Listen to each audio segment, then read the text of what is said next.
Hey everybody, it is Kyle here for the second episode of Hawk Picks. I'm going to go ahead and get something out of the way right now because it doesn't have much to do with what this episode is about, and I may even do a special report on this one for the Dad Snark podcast. But I am wearing right now a pair of smart glasses. They're audio only. There's no visual element to them. But they are made by Lucyd, which is spelled like Lucy D, so Lucyd. And these ones are called the Dark Side. They really look just pretty much exactly like normal glasses. Now, I mean, the sides are a lot bigger, a lot thicker. Not really thick from my face outward so much as from top to bottom. And there's a couple little buttons on them up by the lenses, but other than that, they really look very similar to normal glasses. And I've seen people with normal glasses that have bigger sides to them, arms on them. So yeah, I'm wearing those, and they're interesting. I'm not 100% on them yet. But, on a lot of things, I'm A-okay with them. Again, I think the look of them is great. I think they're comfortable to wear.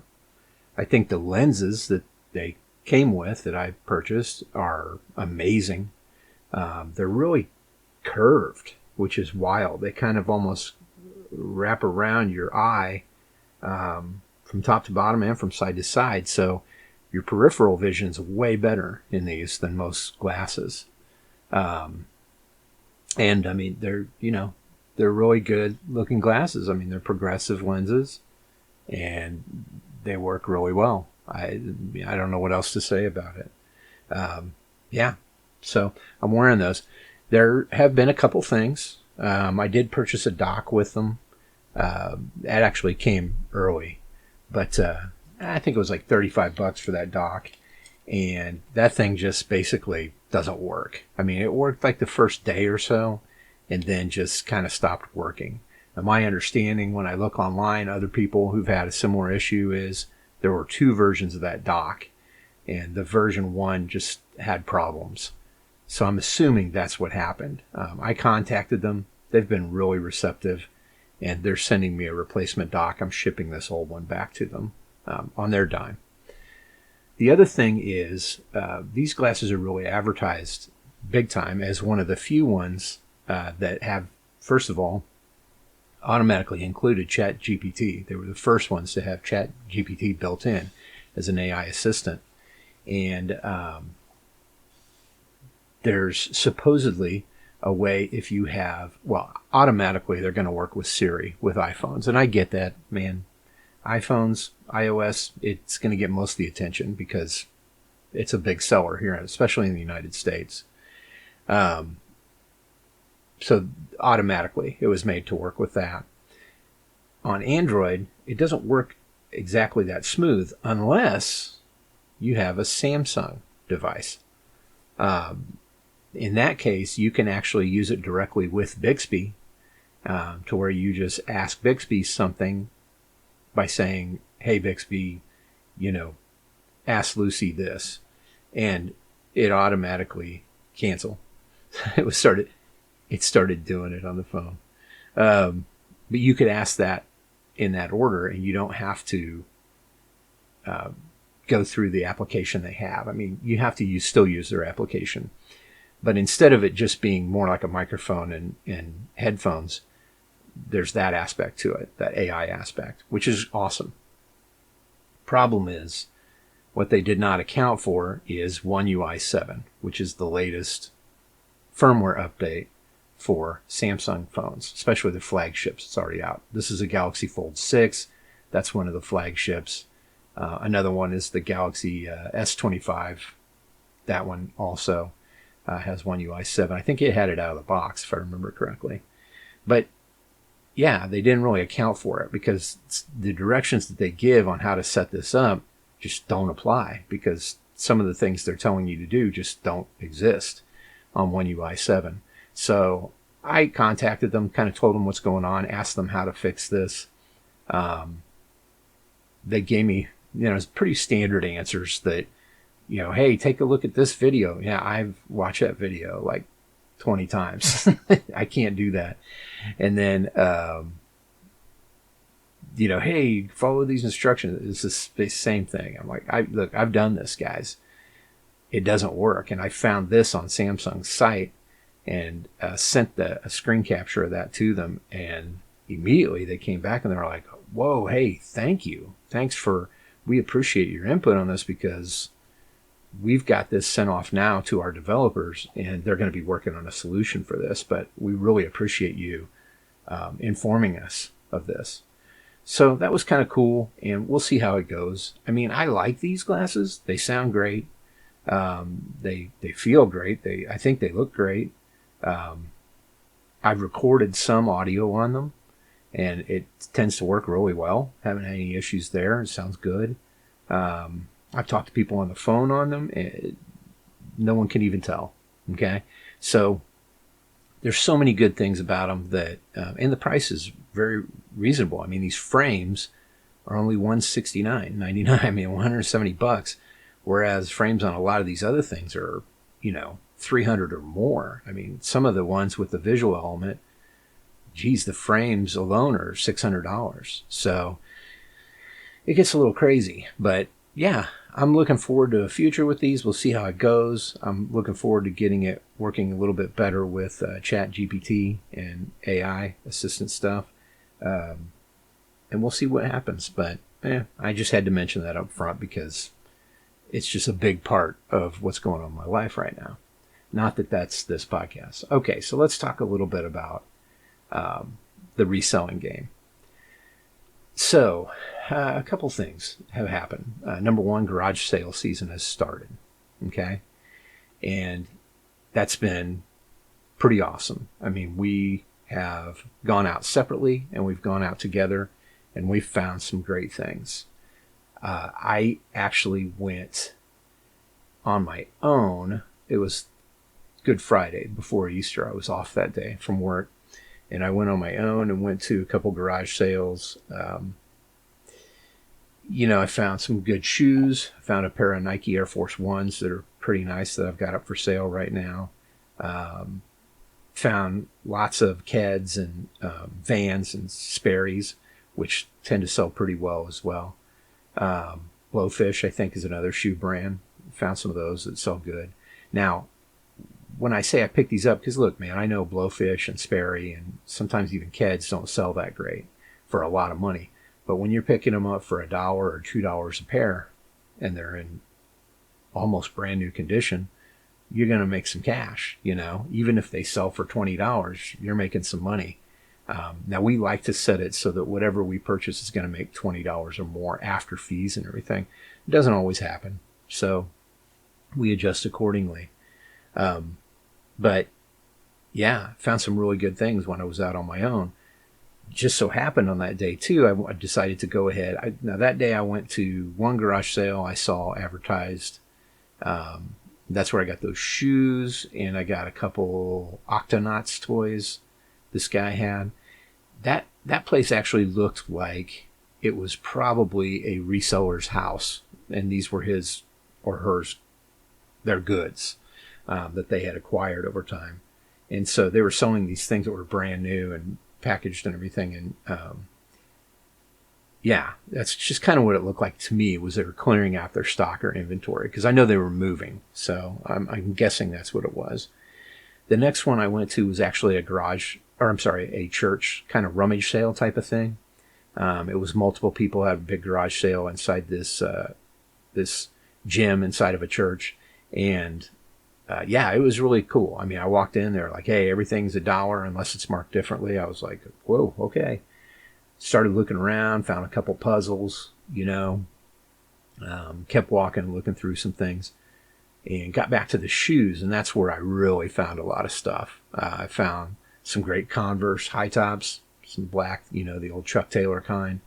I found those Sperry's. I found Keds. I found those Blowfish. They all look like new. So that was kind of cool. And I think those shoes were actually $2 a pair. So again, you sell those for 25, you're making some money, or even 20. So I picked those up, and then I was trying to find some other ones in, the garage sale apps and Facebook sites and stuff like that. Couldn't really find anything that was too interesting. It had either started the day before on Thursday, which means a lot of the stuff's going to be cleared out as far as good values or good deals. And other ones just didn't start till the next day, and we had stuff going on. So anyway, I decided to stop by this thrift store that I go to out there sometimes.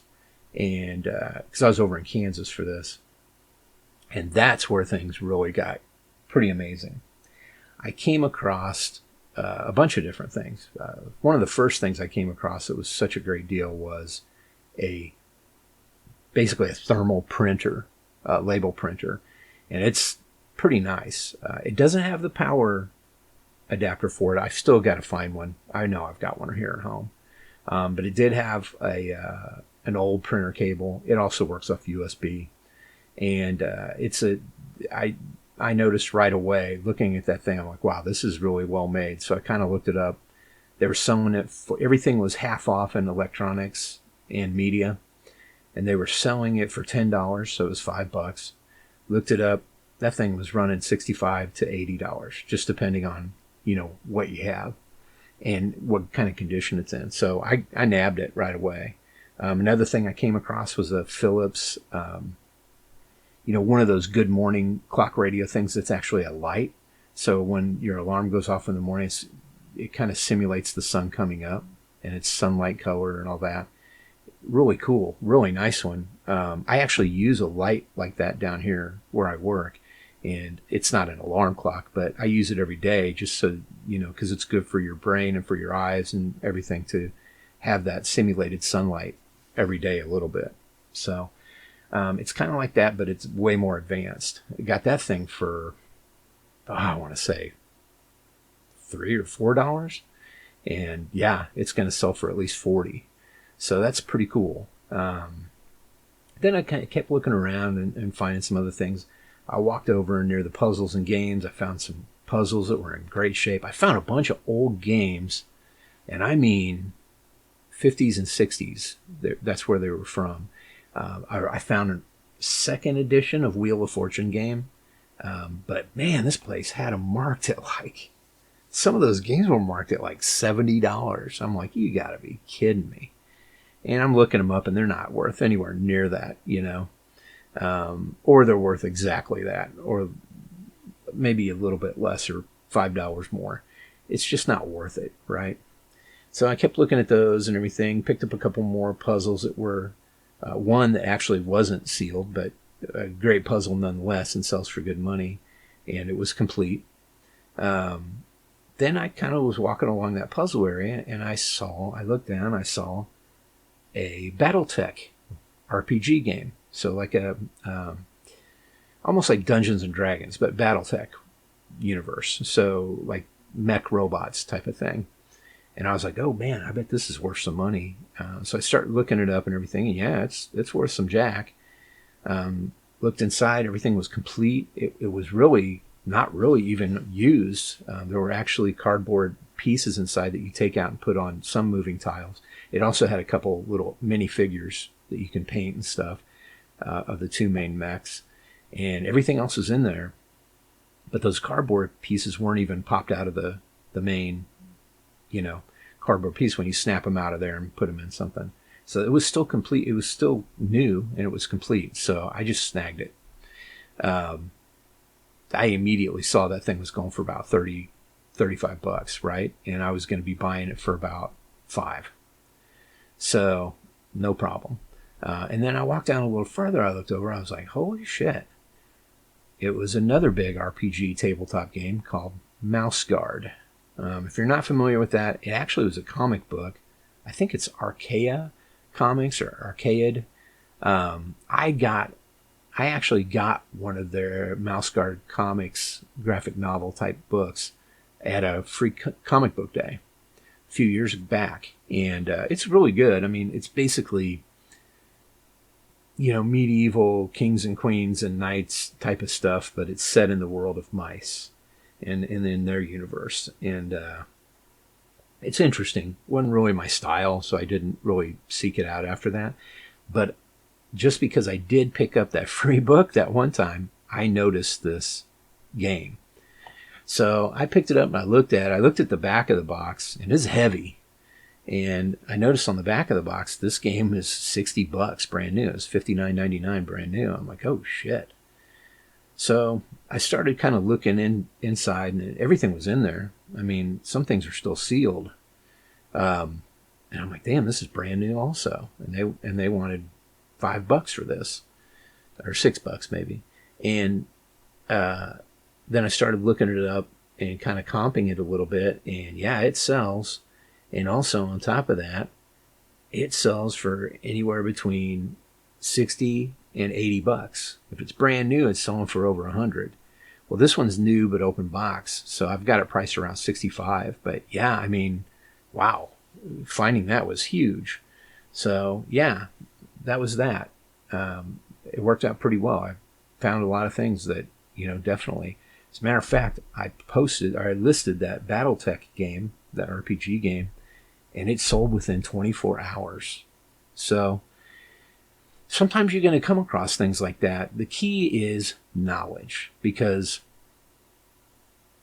if my wife would have been there, she would have not known either one of those things and the value of them.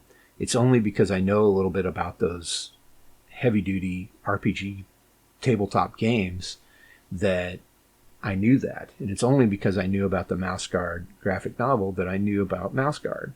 So the more you know about things and the more you understand, you're gonna be able to pick those things out. My wife's the same thing with clothing. She knows clothing.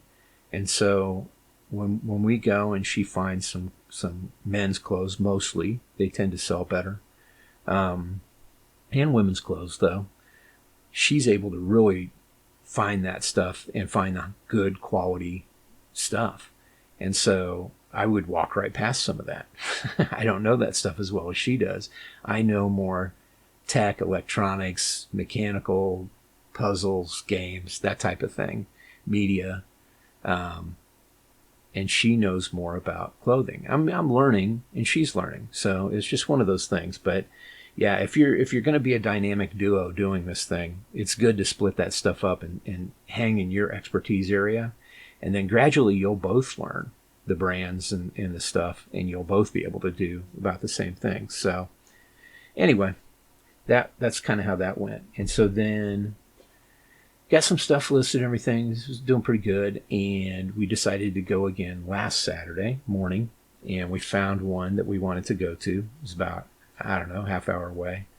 And we showed up right when it was starting. And it was this lady who she had a lot of stuff. We found a lot of things at this garage sale. And the crazy thing is we found all this stuff. And I mean, multiple big bags full of stuff for about $30. I think it was supposed to be 37. And she goes, just give me 30. We're like, you sure? Yeah. I mean, there were a lot of things we found that are worth that. First thing I saw walking in was a ammunition box. So like for like shotgun shells and stuff like that, they used to have these wooden kind of crate boxes. They're really cool boxes. And I saw one and I was like, oh, I know these are worth money. And the only reason, because I'd seen somebody else on YouTube or something that found one and sold it for a crazy amount.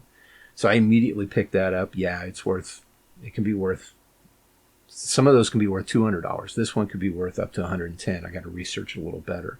But the lower end ones that were kind of broken and not in good shape were still selling for $60. So that's going to sell, and they sell fast too. We found some, camouflage clothing, some hunting stuff. We found some fishing stuff. My wife found a cool set of waders. So they, rubber all the way up to your waist and over your waist a little bit. And then, kind of like coveralls or overalls. But yeah, I mean, a couple dollars for that. It was just crazy. And I even found I saw this little thing. Oh, here's the reason we wanted to go to that sale. I was looking at all the sales online or whatever, and I saw the blue flower Corningware. So that's the white Corningware, the old Corningware dishes for baking and cooking and stuff, that has the blue flowers printed on the side. Now that's stuff from a while back. I mean, I know my parents and grandparents had some from the 70s, but that stuff's worth money, and I knew that. So when I saw in the ad those pictures and I saw that, I was like, oh, we got to go to this one. So we got there, and I think that's 8 pieces I got, like 4 pretty big dishes and then 4 smaller dishes with lids and stuff. All of that for $15. So, I mean, each one of those pieces can sell for 4 to 5 times that, depending on what's going on at the moment. So we'll make hundreds off that $15 purchase. So I was pretty excited going to this one. And the lady was really nice. She was cool. She actually, a lot of this stuff was her mothers and grandmothers. She was just trying to clear out space in her house. She didn't really care about what it was worth or anything. She just wanted to move it. And I get that feeling, man. We got stuff like that here. So, and I've been in plenty of houses that are like that. So anyway, we kept looking around and finding some more things. April was really on it. She was finding a lot of good stuff. And, I was walking past another table. I made another round through her stuff. I look down and I see this kind of like a miniature bookcase, maybe about, 10 inches long or so. And it stood maybe about 3.5, 4 inches tall. And it had these little books, these little cardboard books going along on it. And I was like, wow, that's cool. Those are like little books. And I kind of picked it up and started looking at the book, one of the books. No, actually what it was, it's this little bookshelf, and it has sewing materials in each one of these cardboard boxes that looks like a book. And I was like, wow, that's pretty wild. So I did a quick Google Lens search on it and found out, oh yeah, these are valuable. I want to say they're going for about $65, $70. And the crazy thing was, she was like 50 cents. I'm like, what? So she was really cool. And we bought a lot of stuff from her. She was really happy we were there to buy this stuff. And, now we just have to get it all listed and get it out the door. But yeah, pretty cool. And then we went to a couple other, garage sales in that area. We found a few things. I know we found some camouflage, coveralls that are pretty cool, like digital camouflage, like desert camouflage stuff. And we found a few other things here and there, but nothing really that like we did at that first one. But yeah, I mean, that's how it's going. And the thing about garage sales too is you can ask to change prices. So, I know in a couple places, both April and I were like, well, hey, you have this for $7. Would you take 5? And yeah, usually they will. They'll negotiate with you. And so we got a few things that way. At one place, I know I found 2 things kind of like this that day. One was a pair of like headphone things that you put on so you can watch TV and stuff at night, or if you just don't hear very well. They used to sell them on TV all the time. And I know that some of those things, even though it's not just for nostalgia reasons, some of those things still sell really well. Even though it may be 20, 25 years old, that it was a product that was as seen on TV, it'll sell for big money now. Usually 3 or 4 times what it sold for when it was available originally. So I found a kind of a headset like that at one of the places, and I want to say it was $3. And then at another place, I found this one that's kind of like a mini sound bar that's the same thing, and you put it, by your, wherever you sit. The idea generally was older people have a Easy Boy recliner or something like that, and they sit this by there, and then it amplifies their television so they can hear a little bit better.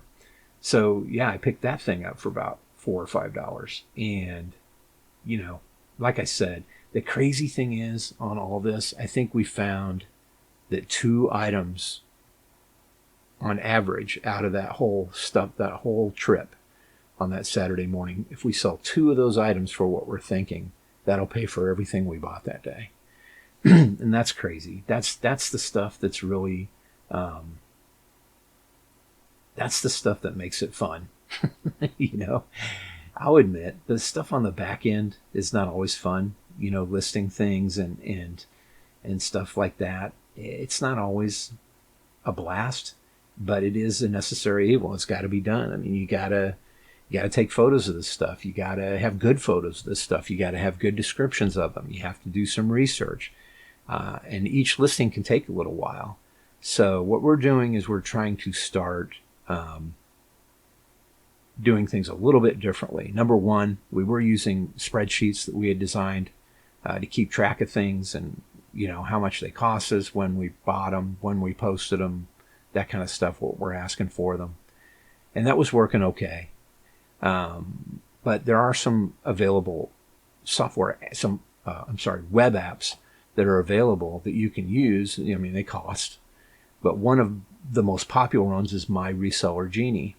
And I had heard about that one from Commonwealth Picker. I'm not sure if you know who that is. Commonwealth Picker, Commonwealth Flipper. But he's out of Virginia, and he's great. He's on YouTube. I'll put a link to one of his videos in the notes here.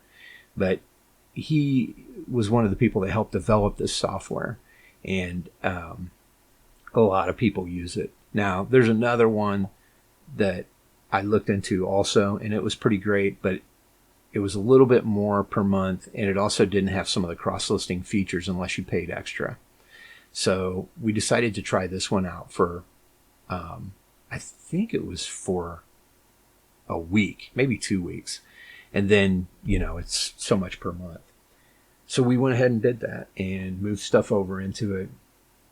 And we were using it and all that. It is a different way of thinking, because basically what happens is you list your things on eBay and everything, and then it sends that over to this software.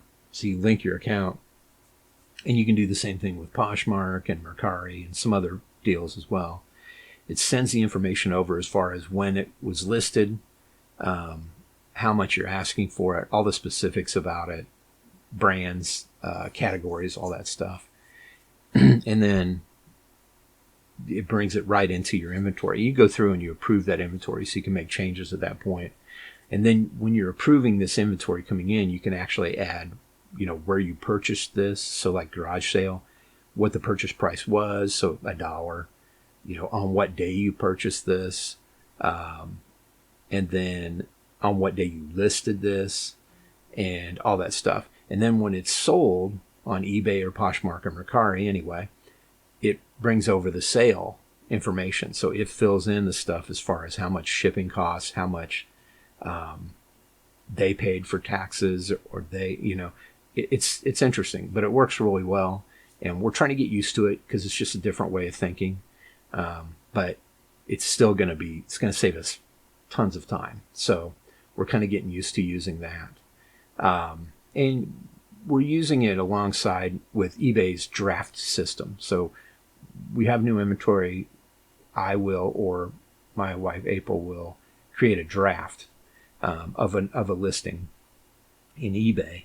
And then once the photos are done or whatever, we'll add the photos, fill in the description, all that stuff, put in if it's not already in there, put the sales price we're asking, the weight and everything for shipping to get an estimate there, and then list it. And then once it's listed, it comes over into inventory in My Reseller Genie. And then you can fill in the other stuff like I was talking about earlier. So we're kind of getting used to using that. It's a little new for us, but I know that so many of the resellers that we met at the Planes to Profit deal and that I've talked with here and there or watched use this software. So I know it's the way to go. So we just got to get used to using it. I put in all the Amazon stuff. I think I have 40 more items available for sale on Amazon. And I'm trying to figure out if I want to continue to keep them there or if I want to have them just ship that shit back, take a loss on that, and then sell it on my own through eBay or something. We'll see. I'm not really sure. I mean, it would cost quite a bit to ship 40 items back. So some of them aren't super small. So we'll see. We'll have to see on that one. Because occasionally I do still get a sale or two from there. So I don't know. It just seems to take forever on there. And they take a huge cut. So not that eBay doesn't. But yeah, man, that's kind of what's going on in the area of reselling and what we've been picking and what we've been finding and what we've been doing. So far, so good. We've had a lot of sales in the last week. We've done really well. Just to give you guys some ideas of things that we've sold recently. Let's see. I know we sold. I'll just go through the last few items. So I think I told you guys about those Chuck Taylors. Those sold pretty quick. We sold those. We sold this t-shirt that I bought, Super Dry. I'm not sure if you've ever heard of that brand, Real Super Dry. It's a vintage shirt from the 90s / early 2000s. And yeah, that sold pretty quickly. And then a Kirk Cameron, and it says Ray Comfort and Kirk Cameron present Intelligent Design versus Evolution board game. Yeah. Sounds pretty goofy, but it sold. Then we had the last item I had from my TurboGrafx 16 set that I owned. I sold that JJ and Jeff game for that. So, sold a giveaway Hawaiian t-shirt from a Royals game. Miller Lite presented this shirt to the first however many thousand fans at a Royals game at some point. And I found that in a bin at City Thrift Bins.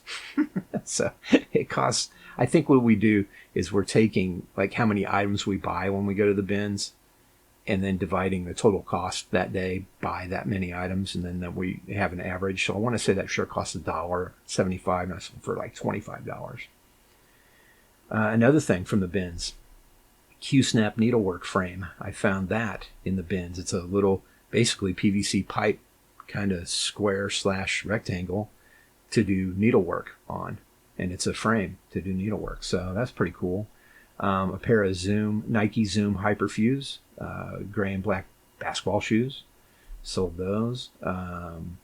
My Bodyguard on VHS. It was a movie I loved when I was younger. I came across a really good copy of it somewhere for like 50 cents. Bought it. Boom. It sold. A pair of Kuru slip-on mules slippers for women. Found those at a Goodwill for, I want to say, like $5. Sold those things for 40 something. The BattleTech beginner box, I told you guys about that. That sold pretty quickly. Yeah, and I told you about that one. And then a pair of Prana Zion pants, which are basically outdoors pants. You can kind of roll them up if you want to have more shorts or something like that. We had 2 pairs of those, the exact same size. So I don't know what happened, and they were brand new with tags. And so we bought those, and they took a little while to sell, but sold the final pair of those. So that's just in the last few days, really. It's not even the last week. So things are moving along. We're selling some things. I want to say we got over 143 items sold now. And if you look at eBay in the last, just in the last month, we sold about $2,400 worth of stuff just in sales. And on average, we're dealing with somewhere around 60% or so profit after all costs, 60 to 65%. Now, if you're making 45%, you're doing great. So we're doing really great, and that's cool, I think what we're going to try and do is gravitate more towards more expensive, bigger items that cost more up front, but also sell for way more. And that way we'll have less inventory, but it sells for more. We're always going to have things that sell for relatively cheap that cost next to nothing. And we know that, but we want to more seek out things that maybe cost a little more, but also sell for a lot more. And so that's kind of where we're going with that. And we're hoping that is going to be a good thing for us in our future. So we'll have to see. Yeah, but that's all that's going on, guys. I just thought I'd let you know all that. It's a big, long episode. I appreciate you guys listening. I'll try and come up with a format for this for the next episode, where we'll talk about new stock or stuff that we sold and stuff that we purchased since the last time I talked to you. So that's when I'm going to try and figure out how I'm going to do that. But no, I appreciate you listening. Keep listening. If you have any questions or anything, reach out to me. and we will catch you guys in another couple weeks. Thanks a lot. Take it easy.